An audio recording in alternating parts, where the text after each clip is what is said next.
ہمیں آخرت کے دن کی تیاری کرتے رہنا چاہیے۔ قرآن پاک میں مختلف مقامات پر آخرت کے دن کا منظر کچھ یوں بیان کیا گیا ہے۔ قیامت کا زلزلہ بہت بڑی چیز ہے۔ اس دن سنگین حادثات پیش آئیں گے۔ وہ دن نہایت تلخ ہوگا۔ ہر طرف مصیبت چھا جائے گی۔ اس دن کا شر ہر طرف پھیلا ہوگا۔ بہت خوف اور گھبراہٹ کا عالم ہوگا۔ اس دن کی ہولناکیاں دیکھ کر آنکھیں پتھرا جائیں گی۔ اس دن کی شدت سے دل اور آنکھیں الٹ جائیں گے، کلیجے منہ کو آ جائیں گے۔ وہ تیوڑیاں چڑھانے والا دن ہوگا۔ وہ دن بچوں کو بوڑھا کر دے گا۔ حاملہ عورتوں کے حمل گر جائیں گے۔ وہ دن ٹلنے والا نہیں ہوگا۔ اس دن انسان جائے پناہ تلاش کرے گا۔ اس دن کسی کا مکر و فریب کسی کام نہیں آئے گا۔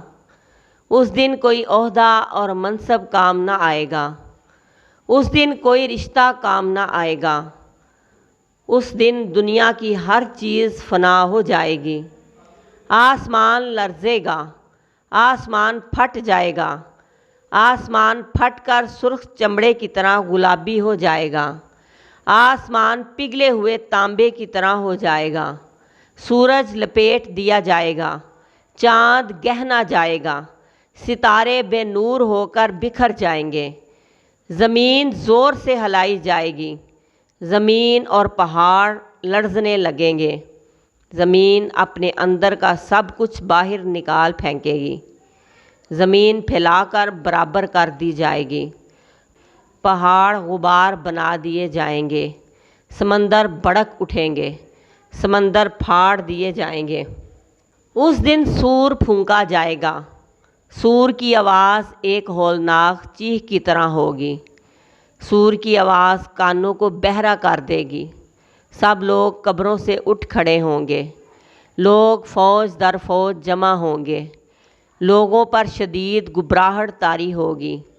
مجرموں کی آنکھیں دہشت سے نیلی ہو رہی ہوں گی۔ دعا ہے کہ رب کائنات ہمیں دنیا کی رسوائی اور آخرت کے عذاب سے محفوظ فرمائے اور ہمیں قیامت کے دن اپنی پناہ عطا فرمائے۔ آمین۔